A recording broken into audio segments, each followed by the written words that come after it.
नमस्कार, न्यूज़ क्रांति की ऑडियो समाचार सेवा। आज क्या हुआ में सभी सुनने वालों का हार्दिक स्वागत है। एक नज़र देश दुनिया की तमाम बड़ी खबरों पर। देश में 16 जनवरी से शुरू होगा कोविड टीकाकरण अभियान। कांग्रेस 15 जनवरी को मनाएगी किसान अधिकार दिवस।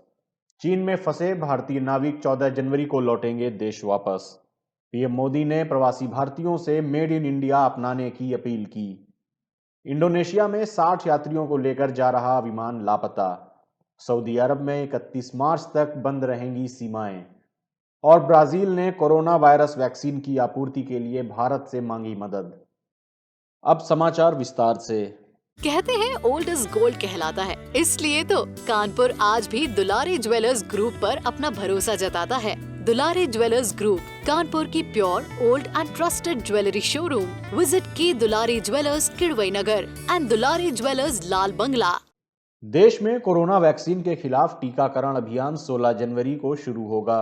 सबसे पहले लगभग 3 करोड़ स्वास्थ्य कर्मियों और अग्रिम मोर्चे पर तैनात कर्मियों का टीकाकरण किया जाएगा। सरकार की ओर से शनिवार को जारी एक बयान में कहा गया कि प्रधानमंत्री नरेंद्र मोदी ने कोविड-19 की स्थिति और वैक्सीन की तैयारियों की समीक्षा के बाद यह निर्णय लिया है। बयान के मुताबिक विस्तृत समीक्षा के बाद यह तय किया गया कि आगामी त्योहारों को देखते हुए लोहड़ी, मकर संक्रांति, पोंगल, माघ बिहू इत्यादि के बाद 16 जनवरी 2021 से टीकाकरण शुरू किया जाएगा। स्वास्थ्य सेवा और अग्रिम मोर्चे पर तैनात कर्मियों के बाद 50 वर्ष से अधिक आयु के लोगों और 50 वर्ष से कम आयु के उन लोगों को प्राथमिकता दी जाएगी जो किसी गंभीर बीमारी से ग्रस्त हैं। ऐसे लोगों की संख्या लगभग 27 करोड़ है। सरकार ने कहा कि राष्ट्रीय नियामक ने 2 वैक्सीन कोविशील्ड और कोवैक्सीन के लिए आपातकालीन उपयोग अनुमति या त्वरित स्वीकृति दी है, जो सुरक्षा और प्रतिरक्षात्मकता की जांच पर खरी उतरी है। कांग्रेस ने कहा है कि मोदी सरकार किसानों के साथ बेरहमी से पेश आकर उनके अधिकारों को कुचल रही है। इसलिए कांग्रेस पार्टी 15 जनवरी को किसान अधिकार दिवस के रूप में मनाएगी और राज्य मुख्यालयों में राजभवनों का घेराव करेगी। कांग्रेस संचार विभाग के प्रमुख रणदीप सिंह सुरजेवाला ने शनिवार को पार्टी मुख्यालय में आयोजित संवाददाता सम्मेलन में कहा कि पार्टी कार्यकर्ता 15 जनवरी को किसान अधिकार दिवस पर किसानों की मांग पूरी करने के लिए सरकार पर दबाव डालेंगे और इसके लिए प्रदेश तथा जिला स्तर पर धरना प्रदर्शन के कार्यक्रम आयोजित किए जाएंगे। उन्होंने कहा कि कांग्रेस कार्यकर्ता किसान अधिकार दिवस के दौरान रैली और धरने आयोजित करने के बाद सभी प्रदेश मुख्यालयों में राजभवन के लिए मार्च करेंगे और पूरे देश में राजभवनों का घेराव किया जाएगा।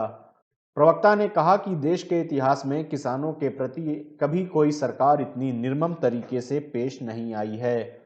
सरकार बैठक दर बैठक आयोजित करके किसानों को थकाना चाहती है, लेकिन किसान थकने को तैयार नहीं है। वह ना झुकने वाला है और ना ही रुकने वाला।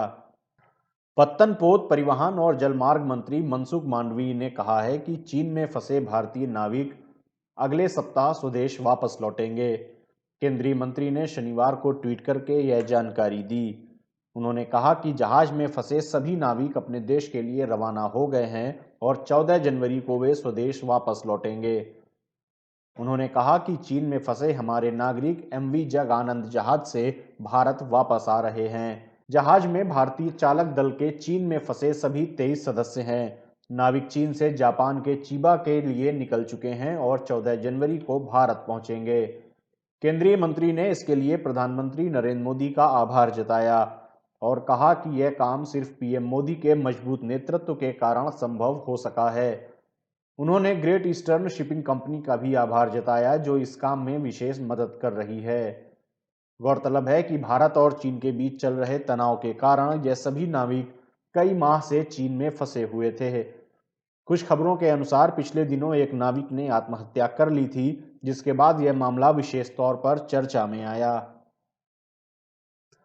प्रधानमंत्री नरेंद्र मोदी ने देश की सभ्यता और संस्कृति की विदेशों में अलग पहचान बनाने के लिए प्रवासी भारतीयों की तारीफ करते हुए उनसे मेड इन इंडिया उत्पादों का इस्तेमाल करने की आज अपील की, ताकि ब्रांड इंडिया की पहचान को और मजबूती प्रदान की जा सके।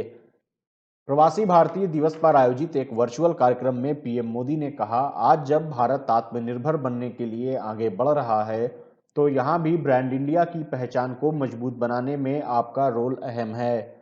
जब आप मेड इन इंडिया उत्पादों का ज़्यादा से ज़्यादा उपयोग करेंगे तो आपके इर्द गिर्द रहने वालों में भी इनको लेकर विश्वास बढ़ेगा। उन्होंने कहा कि यह मेड इन इंडिया उत्पाद चाय से लेकर कपड़ों और दवाओं तक कुछ भी हो सकते हैं। इससे देश का निर्यात तो बढ़ेगा ही, साथ ही हमारी विविधता भी दुनिया में पहुंचेगी।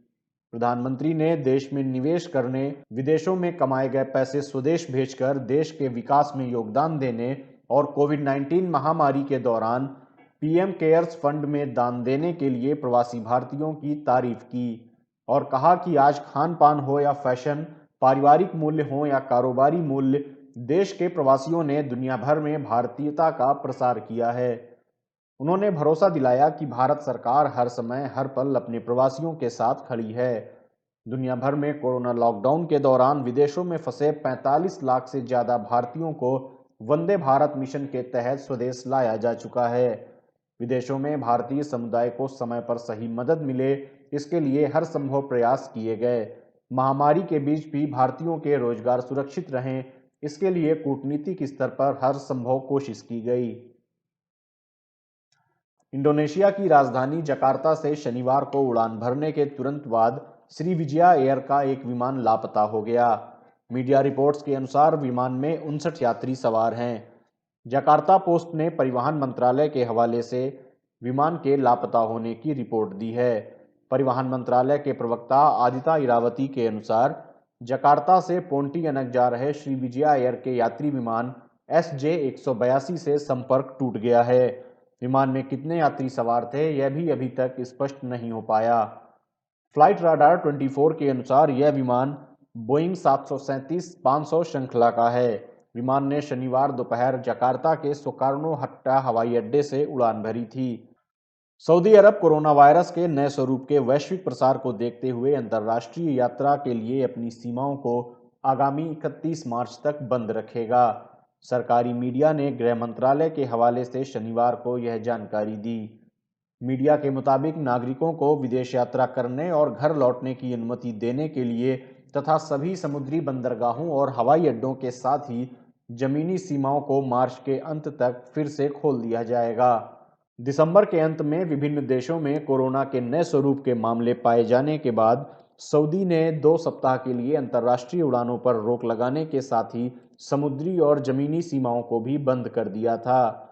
खाड़ी देश में कोरोना वायरस से अब तक 3,63,582 मामले सामने आ चुके हैं, जिनमें से 3,55,208 लोग स्वस्थ हो चुके हैं, जबकि 6,282 लोगों की मृत्यु हो चुकी है। देश में संक्रमण की दैनिक वृद्धि दर 100 से भी कम है। ब्राजील के राष्ट्रपति जायर बोल्सोनारो ने प्रधानमंत्री नरेंद्र मोदी को पत्र लिखकर अनुरोध किया है कि वह भारत में उत्पादित होने वाली एस्ट्राजेनेका कोविड-19 टीके की 20 लाख खुराकों की आपूर्ति में तेजी लाने का मदद करें। जीवन न्यूज आउटलेट की ओर से प्रकाशित पत्र में बोल्सोनारो ने कहा, बिना भारत के टीकाकरण प्रोग्राम को खतरे में डाले ब्राजील के राष्ट्रीय टीकाकरण प्रोग्राम को तेजी से लागू कराने के लिए 20 लाख खुराकों की आपूर्ति की हम उम्मीद करते हैं। इस टीके का उत्पादन भारत के सीरम इंस्टीट्यूट की ओर से किया जा रहा है, जिसकी आपूर्ति ब्राजील को होनी है। ब्राजील के विदेश मंत्रालय के मुताबिक देश को एस्ट्राजेनेका ऑक्सफोर्ड कोरोना टीके की 20 लाख खुराक जनवरी में मिलने की उम्मीद है। इस टीके का नाम कोविशील्ड है, जिसका उत्पादन भारत में सीरम इंस्टीट्यूट कर रहा है। कहते हैं ओल्ड इज गोल्ड कहलाता है, इसलिए तो कानपुर आज भी दुलारी ज्वेलर्स ग्रुप पर अपना भरोसा जताता है। दुलारी ज्वेलर्स ग्रुप, कानपुर की pure old and trusted jewellery showroom. Visit की Dulari jewellers Kidwai Nagar and Dulari jewellers Lal Bangla. आज क्या हुआ में ये थी देश दुनिया की तमाम बड़ी खबरें। अन्य खबरों व विस्तृत समाचार के लिए आप newskranti.com पर लॉगिन कर सकते हैं। न्यूज क्रांति से आप अलग अलग social media handles Facebook, Twitter, YouTube और इंस्टाग्राम पर भी जुड़ सकते हैं। न्यूज क्रांति से जुड़े रहने के लिए धन्यवाद। शुभ रात्रि।